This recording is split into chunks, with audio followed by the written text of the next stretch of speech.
Gold trusted gold buyers తాకట్టులో ఉన్న బంగారాన్ని విడిపించి ఈ రోజు ఉన్న మార్కెట్ ధరకే కొనబడును. మరిన్ని వివరాలకు సంప్రదించండి 7771077720. Welcome to RTV. నేను మీ గయాజ్ని. ఉగ్రదాడిలో సుమారు 28 మంది అసలు బాశారు. కావలికి చెందిన మధుసూదన్ కూడా ఆయన అమరుడవ్వడం జరిగింది. అయితే రోజు యావత్ ప్రపంచం మొత్తం కన్నీరు మున్నీరు అవ్వడం జరిగింది. అయితే దీని ప్రతీకారంగా ఇండియా ఆపరేషన్ సింధు అని ఉపయోగించి సుమారు 200 మంది ఉగ్రవాదులు హతమవ్వడం జరిగింది. యావత్తు భారతదేశం మొత్తం హర్షం వ్యక్తపరుస్తున్నారు. ప్రస్తుతం ఈ విషయం మీద మాట్లాడేందుకు కావలి ఎమ్మెల్యే కావ్య కృష్ణారెడ్డి ప్రస్తుతం మనతో ఉన్నారు. ఎంతో మాట్లాడదాం. సార్ చెప్పండి, అంటే ఈ ఉగ్రదాడి ప్రతీకారం ఎలా చూస్తారు? నమస్కారం అండి. ఇది 26 మంది ఇండియన్ అమరులైనటువంటి వాళ్ళకి నిజమైన నివాళి ఈరోజు జరిగింది.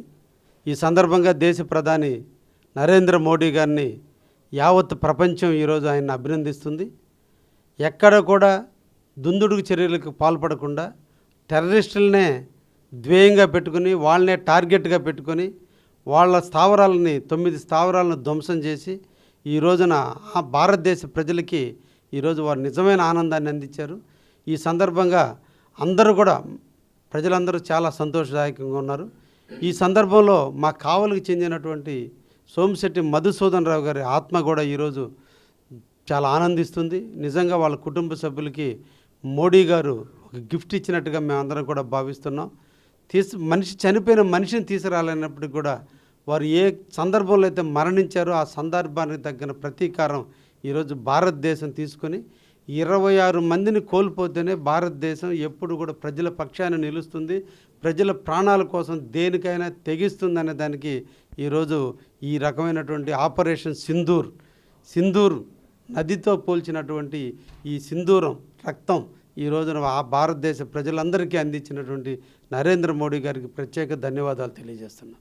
సార్ ఇంకోటి, అంటే 1947 నుంచి పాకిస్తాన్ ప్రతిసారి ఉగ్రదాడులు జరుగుతూ వస్తున్నాయి, మళ్ళీ ప్రతీకారంగా చేస్తాను అంటే మెయిన్ ప్రజలు మొత్తం కోరేది పాకిస్తాన్ మీద యుద్ధం చేయాలని కోరుకుంటున్నారు. దాని భారతదేశం విభిన్న కులాలకి మతాలకి నిలయమైనటువంటి భారతదేశం, ఎన్నో భాషలు ఎన్నో కులాలతో నిలవైనటువంటి భారతదేశం. ఇది కర్మభూమి. ఈ భూమిలో ప్రజలందరూ కూడా శాంతి కాముకులు, వీలైనంత వరకు శాంతిగా ఉండాలని కోరుకున్నటువంటి దేశం భారతదేశం. అందుకనే ప్రపంచ దేశాలన్నీ కూడా ఈరోజు భారతదేశం వైపే చూస్తున్నాయి. భారతదేశం అడుగుల్లో నడవడానికి అన్ని దేశాలు ముందుకు వస్తున్నాయి. ప్రజలందరూ ఓర్పుగా ఉండాలని కోరుకున్నారు కాబట్టి ప్రభుత్వాలన్నీ కూడా ఎమోషన్గా పోకుండా ప్రజల మనోభావాల తగ్గట్టు శాంతియుతంగా ప్రయత్నం చేయడం జరిగింది. ఎందుకంటే మన శక్తి, మన యుక్తి, మన బలము, మన ధైర్యం అంతా కూడా దేశానికి మన అందరికి కూడా తెలుసు. మనకు వాయుసేన కావచ్చు లేదా మిలిటరీ కావచ్చు, అన్ని రకాల సేనలు ఈరోజు మనకు భారతదేశానికి అండగా ఉన్నాయి కాబట్టి ప్రజలు శాంతిగా ఉన్నారు. యుద్ధం అంటూ వస్తే భారతదేశానికి కొన్ని గంటలు చాలు పాకిస్తాన్ని ధ్వంసం చేయటం. కానీ ధ్వంసం చేయటం కాదు, పెట్టడం నేర్చుకున్న దేశం మన దేశం కాబట్టి ఈరోజు ప్రజలు చాలా శాంతిగా ఉన్నారు. ఇంతటి విపత్కర పరిస్థితి వచ్చినప్పుడు 145 కోట్ల జనాభా ఈరోజు మోడీ వైపు అందరూ పార్టీలకు అతీతంగా, భాషలకు అతీతంగా, మతాలకు అతీతంగా అందరూ ఏకతాటిపై నిలిచి మోడీ గారికి సంఘీభావం చెప్పారు. అది భారతదేశం. అందుకు యుద్ధం ముఖ్యం కాదు, పెట్టడం ముఖ్యం. అది తెలిసిన దేశం భారతదేశం. ఇంకోటి, అంటే ఉగ్రదాడిలో కావలివాసి మధుసూదన్ చనిపోయాడన్న వెంటనే మీరు ఎక్కడో హైదరాబాద్లో ఉండి ఇక్కడి నుంచి వచ్చారు. ఇప్పుడు వాళ్ళ కుటుంబ సభ్యులు కూడా చెప్పారంటే ఎమ్మెల్యే అదేవిధంగా మంత్రులు మొత్తం నిలబడి అంతిమయాత్ర చివరి వరకు ఉన్నారు. ఆ రోజే మా కుటుంబానికి ధైర్యం వచ్చింది, ఇప్పుడు మళ్ళీ 200 మంది ఉగ్రవాదుల్ని హతమార్చారు, మేము చాలా ఆనందంగా ఉంది అన్నట్టు చెప్తారు. ఇది మా కర్తవ్యం. మా అధినేత నారా చంద్రబాబు గారి నాయకత్వం, ఆయన చూపించిన మార్గంలో మేమందరం కూడా నడుస్తున్నాం. వారు నన్ను ఇమీడియట్లీ కావలికి వెళ్ళి వాళ్ళకి అన్నిటికీ సేవలు అందించమని వారు సూచించారు. వారు చూసిన మేరకు ఇక్కడికి మంత్రులందరినీ కూడా ఆహ్వానించాం. వారందరికీ సంఘీభావం, వాళ్ళ కుటుంబ సభ్యులకి సంఘీభావం, ధైర్యాన్ని ఇచ్చి ఎక్కడ ఇబ్బంది లేకుండా మేమందరం ఉన్నామని చెప్పి ధైర్యాన్ని ఆ కుటుంబానికి ఇవ్వడం జరిగింది. ఆ సందర్భంలో మనం ఇక్కడ కావల్లో మధుసూదన్ రావు కుటుంబానికి ఏమి చేయాలో అవన్నీ కూడా చేశాం.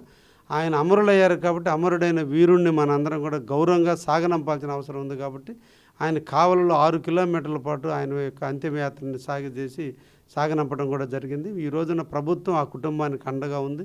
ప్రభుత్వ పరంగా కేంద్ర సైడ్ నుంచి కానీ రాష్ట్ర ప్రభుత్వం నుంచి కానీ లేదా ఆయన ఉద్యోగ రీత్యా చేస్తున్నటువంటి దగ్గర నుంచి కానీ లేదా కాశ్మీర్ గవర్నమెంట్ నుంచి దగ్గర నుంచి కానీ రావాల్సినటువంటి వాళ్ళకి రావాల్సిన బెనిఫిట్స్ అన్నిటినీ కూడా ఇప్పించే దాంట్లో కావచ్చు, ఆ కుటుంబానికి మనోధైర్యం అందించే దాంట్లో కావచ్చు, ఆ కుటుంబకు అండగా ఉండే దాంట్లో కూడా మేము అందరం కూడా ముందున్నాం. కావలి నియోజక ప్రజలందరూ వాళ్ళు అనుకున్నారు. రేపటి వాళ్ళకి పెద్ద కర్మ రేపు ఉదయం జరగబోతుంది. ఆ కర్మకు కూడా మేము అందరం కూడా పార్టీలు అనేది కాదు, అందరూ కూడా వెళ్ళి సంఘీభావం చెప్పి ఆయన ఘనమైన నివాళులు అర్పించాలని ఈరోజే అందరికి కూడా తెలియజేయడం కూడా జరిగింది. ఇది మా బాధ్యత, ఇది మా కర్తవ్యం.